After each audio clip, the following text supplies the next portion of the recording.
Be advised, the opinions and views of the hosts and guests do not reflect those of the station.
Good evening, ladies and gentlemen. Welcome to Philippines Uncut. I'm your host, Buddy Cunanan. Now, on this show, we talk about everything under the sun, and tonight's topic is about health and wellness. Now, you know, folks, here in Philippines Uncut, we have made the anti-cancer campaign an advocacy of sorts. You can call it a crusade, as we seek to increase awareness to as many people as possible about this dreaded illness, the possible causes, and possible remedies, focusing, of course, on alternative methods. Now, where Western conventional medical science has failed, or seems to have failed, we hope to bridge this gap through our discussions on alternative treatments. Now, last month, we featured Dr. Benevito Castro and his Dorn method, his gentle spinal manipulation, and his practice of helping a lot of people with cancer. Today, our discussion continues on alternative remedies, and our guest tonight is Mr. Dr. Ernest Francis G. Nora. He is a psychiatrist, an MD, and an integrative medicine specialist. And joining him is, again, an alumni of Philippines Uncut many times over, Hans Palacios, natural health advocate. Welcome, gentlemen, to Philippines Uncut. Good evening. Good evening. Thank you very much for coming on the show. Now, Hans, let's start with you briefly. Tell the viewers about your work as a natural health advocate. Yes, I'd like to basically spread the news about what the natural health industry has to offer, as opposed to the pharmaceutical. So for years we've been it's been founded on us that the only way to go if you're sick is to do it pharmaceutically, and to a certain degree it's not really that successful. However, nature always has its answers. Diet, the food that we eat, how busy we are, the exercise, removing all stress, and we're looking at that alternative. The lifestyle that we live dictates how well we're going to be, and that's what we're doing. Excellent. Now, Dr. Nora, let's talk about your background. You are a active alternative medicine advocate and practitioner, but you're also an MD. You're trained as an MD, as a psychiatrist. Now, tell us a bit about your background. What led you from Western medicine to alternative medicine? When I was a resident trainee in the National Center for Mental Health, we would usually be assigned in different hospitals. At the same time, we have to do research as part of our residency program. It was while doing these researches that I found all the ill effects, or what we call as the side effects of all the medicines. So one medicine would be treating one symptom, but would be producing other symptoms that would have to be treated by other medications, which would in turn produce other symptoms. So it's like a domino effect. Okay. Because of one illness and the medicines you take, dumami yung sakit. I was also doing volunteer work for the AIDS program in our DOH. And sad to say, we have no budget for AIDS. Our country right now, I think, is in the top 10 of the countries in the whole world that Yes. would have an increasing population of AIDS patients. Absolutely. It was there that since we have no budget, we started to treat these patients in the alternative way. We did acupuncture, music therapy, dance therapy, and true enough, all their blood counts improved. So that made me, that opened my mind in this alternative form of medicine. Yes. Interesting you should mention that the Philippines is among the countries with the highest AIDS rates or new AIDS cases, rates of new AIDS cases in the world. I remember reading an article a few months ago where they had one column on one side saying with the countries where AIDS has actually decreased, with a lot of countries on one side, and on the other side there was actually a very small list of a handful of countries where AIDS is actually on the increase. And the Philippines is one of them. We're in the top 10. In the top 10, imagine that. Jeez. I hope this situation can be improved and AIDS can be cut down. And one of the ways is the RH bill, so I'll make a little pitch for that. Okay, so let's talk about your experience. So you actually saw how how medicines would contribute to making people more ill or contribute to other illnesses that needed treatment as well. Because medicines right now would really just try to suppress your symptoms. Okay. They would not really try to find the root cause. What's making you develop these symptoms is usually not addressed. So you need to take these medicines over and over again. That's why it's called maintenance now. Because they're not treating the person, they're suppressing the symptoms. What we do in natural medicine is we would like to go for the root cause. First, our advocacy really is we would like to make you healthy so that we could prevent illness even before it starts. But once there's already a problem, we would always try to go for the root cause. Treat you from the origin, what's making your body sick or weak, and that's what we strengthen. Okay. Now, let's talk about, you are the medical director of the BioSafe Center for Complementary Medicine. First, let's define what complementary medicine is. In complementary medicine, it's also called integrative medicine because we combine Western medicine, where I have been trained, and Eastern medicine. Because Western medicine, as Han said, right now has failed in chronic illnesses, hypertension, diabetes, the lifestyle disorder, cancer. But it's still good in surgery, infection, or trauma. But what the problem, majority of the problem right now is these chronic illnesses, cancer in particular. Wow. So Western medicine has failed there because it has focused on if there's a mass. The symptoms. The symptoms. Remove the mass, kill the cancer cells. But what caused the cells to mutate in the first place is not addressed. So we have recurrence of cancer left and right. So what we try to do is we always try to go for the root cause. What made your cells mutate, then that is what we address first. Then also strengthen the organs that have already been weakened and let the flow of energy or life flow naturally. Our body was really designed to heal itself. Life would always heal itself if sometimes you just let it. Yes. Hans, what do you guys in the natural health advocacy have to say about what Dr. Nora said? Yes, we agree with that because we find like us, we're always looking for a natural solution. Most of the cases of chronic illnesses starts from the immune system, and the weakening of the immune system has very different causes, starting from poisons or toxins in the body, emotion, stress, and all those factors. And then, of course, the environment where the person lives in. So, basically, you have to address all those factors that affect a person's health. So, we don't believe that nature hasn't provided a solution to all these things. The problem is that we have shied away too much from nature, what we should be attached to, rather than taking all these synthetic solutions that are being offered to us, all these non-natural medicines and all the technology that's very invasive and which don't really address the source, but rather the symptoms. Okay, let's take off from there. Let's take off from there and talk about cancer. Your observation of cancer patients these days, Dr. Nora.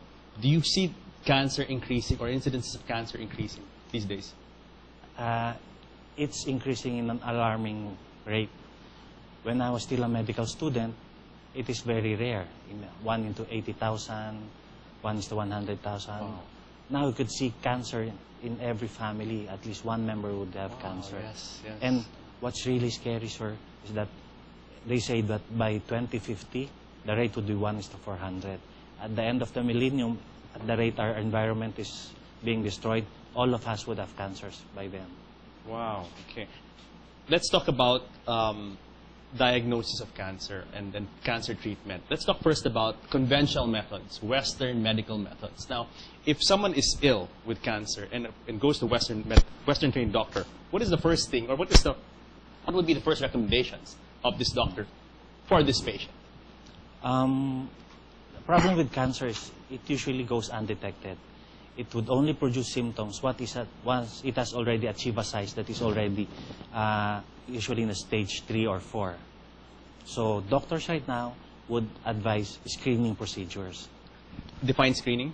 Annual test that has at the moment proven not effective. Really? In terms of reducing the morbidity and mortality of these patients. But parang, I mean, we're all advised, especially those who are predisposed. Let's say for me, my father passed away due to prostate cancer, and doctors already telling me I should have myself screened for prostate screening. And so you're telling me that this approach does not work, is not working? Usually that's a problem. If a family member is or has been diagnosed with cancer, they would recommend cancer screening for all the family members. Yes. But as I've said, most of the families now have a member of their family with cancer. So they would usually recommend a lot of these screening procedures. But studies have shown, even in the American Journal of Medicine, that the PSA or the prostate screening test hasn't really reduced the morbidity and mortality. There's another study conducted for ovarian cancer wherein those who underwent regular screening even had higher mortality rate than those who did not have. Wow. So why is that? What is actually increasing, you're increasing the risk of undergoing chemotherapy, radiation, than decreasing your risk of mortality. And other invasive procedures, biopsies. Now, Hans, what is wrong with these invasive, these Western, traditional, conventional diagnostic tools for cancer? Well, some of them were created in order to create a new term for a cancer. I mean, let's talk, let's say, about the mammogram. Because of the mammogram, you have this ductal carcinoma in situ, which is basically identifying a benign mass as being a culprit. And then you're going to subject it to a lot of pressure, ionizing radiation. Then finally, you're going to poke at it. Yes. And then what was just an innocent lump, which normally is just a manifestation of something being wrong. It's not really a cancer yet. Yes, it's something that's wrong with your system, with your body. Yes. Now you put the pressure, the trauma, and then you put the radiation, then you poked at it, then all of a sudden it's in the lymph nodes already, it starts to spread, and then it's in the blood, then it spreads throughout the body. So what we're saying is that there are other methods of doing this. Remove the radiation, the ionizing radiation. The World Health Organization has classified it as a class 1 carcinogen. Yeah. Can you imagine? A class 1 carcinogen, and we're applying it to ourselves 1,000 times more powerful than an X-ray. Yes. And then you subject the patient to that every year. Yes, They're saying over 40 years old. There are other ways to do that. There are non-invasive, non-radiation, like let's say thermograms. Because when inflammation is there, it means that there's something wrong. So a thermogram will detect, let's say, different, what you call is a temperature in certain parts of the body, especially the breast. Then you can now start paying attention. And in fact, a thermogram or a sonogram can be 3 years now predictive.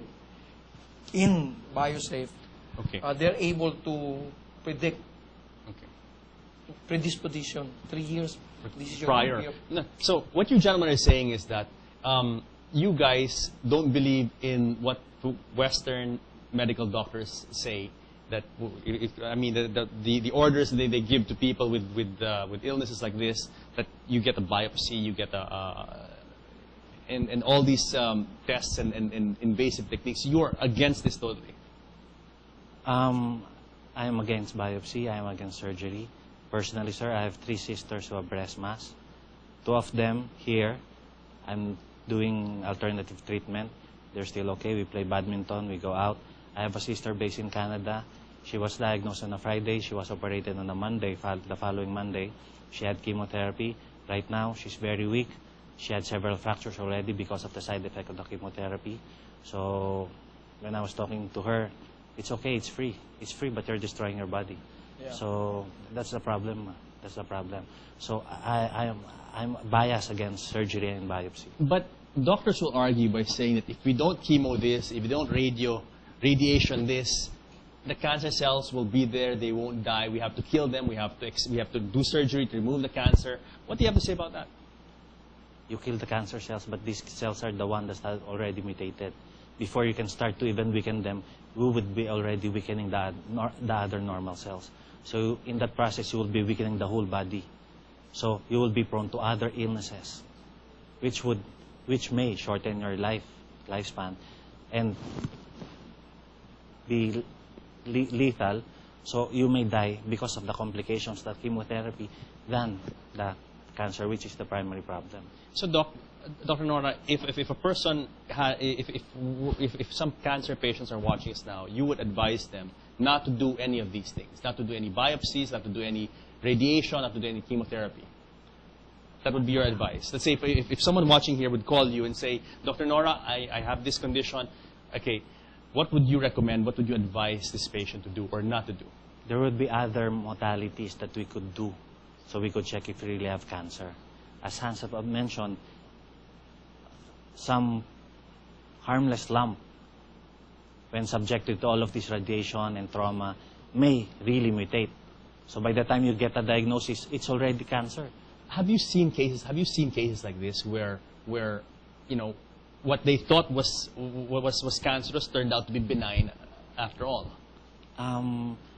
There's a, I think it's going out now in the American Journal of Oncology, wherein they subjected 78,000 women, and of these 78,000, half were subjected to regular screening, half were not subjected. And what kind of screening for? For ovarian cancer. Okay. And those who were subjected really had a higher mortality than those who were not subjected. And in this half that were subjective, there were 3,000 plus who had false positive tests. So they were subjected to surgery, radiation. And it turned out to be useless. Not needed in the first place. Not needed in the first place. Let's talk about ovarian cancer screening. What goes on? Just so I will know and our viewers will know. How does one screen for ovarian cancer? Is it invasive? Does it require a biopsy of some sort? Problem with ovarian cancer, it's in the middle of your abdomen. Okay. So before you feel the symptoms, it may already have been, it may be already too large. Okay. So the problems you usually have would be bleeding, Yeah. or compression symptoms wherein you feel full. Okay. So you usually, the doctor would usually suggest an ultrasound. Yeah. And the best way for an ultrasound would be transvaginal Yes. or transrectal for those who are still not married. Okay. So it's invasive and painful. And after that, they usually would suggest biopsy Yes. to know what kind of chemotherapy.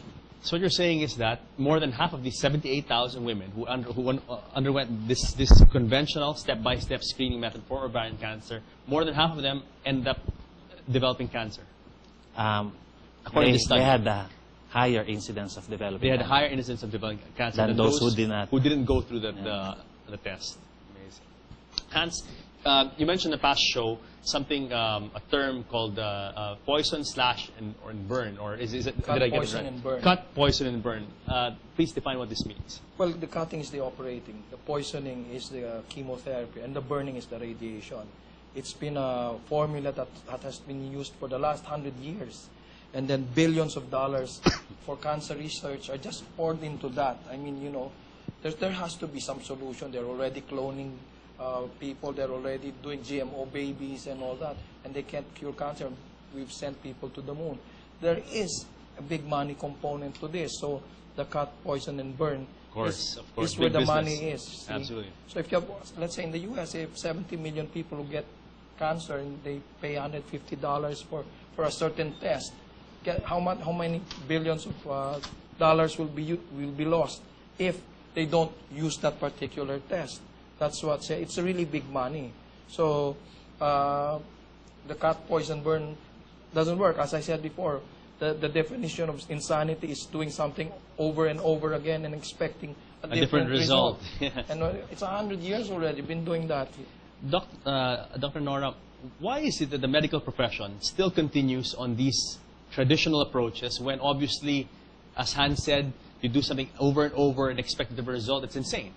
So what is wrong with the medical profession or It's controlled industry? by the big business.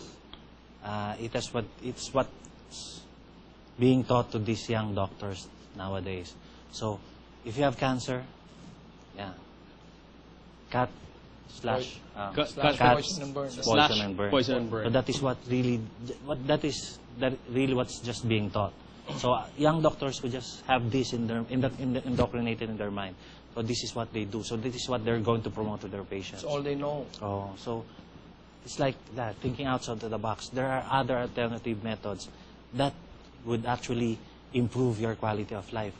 I'm not saying we would be able to cure all the cancer cells, but we would be able to improve your quality of life. So you'd still be able to enjoy your life. Even if it's just 3-4 years to live, those 4 years would be meaningful instead of undergoing chemo. You know, there's a study made in the U.S. Those who have liver cancer, who underwent chemotherapy, had 3 to 6 months prognosis. Those who had liver cancer and just did exercise, they actually live 8 months. Longer than those who had no chemotherapy, but they live longer just doing exercise. So it makes you wonder, why do chemotherapy Why do chemotherapy? in the first It's place? very expensive. Yes, It's yes. very painful. Yes. But And you know, I can relate because my father, as I mentioned, he passed away 2 years ago in prostate cancer, and he did everything: radiation, chemo, hormone therapy. He did food, the cryosurgery, everything. And I could really see how his condition deteriorated. Really, I mean, like it was inevitable. And so, looking back in hindsight, I would have probably advised him not, just not to have done any of that. And it didn't save his life. It didn't extend his life. So I can definitely relate. Now, we have to pause for a break very soon and talk about BioSafe Center for Complementary Medicine. But quickly, in the BioSafe Center for Complementary Medicine, you guys treat cancer patients here, and you have had success stories. majority of patients right now are cancer patients. Right? And how good would you say your batting average is? That's it. Better than chemo, sir. 2 out of 3. It's More or less. More or less 2 out of 3. So that's we're talking about 65-70% almost. That's pretty good odds. I would gamble on those odds any day of the week. So, Dr. Nora, thank you very much. We have to pause for break, Hans, but we'll be back. Guys, we'll be back after a few minutes with more of fighting back against cancer when Philippines Uncut returns.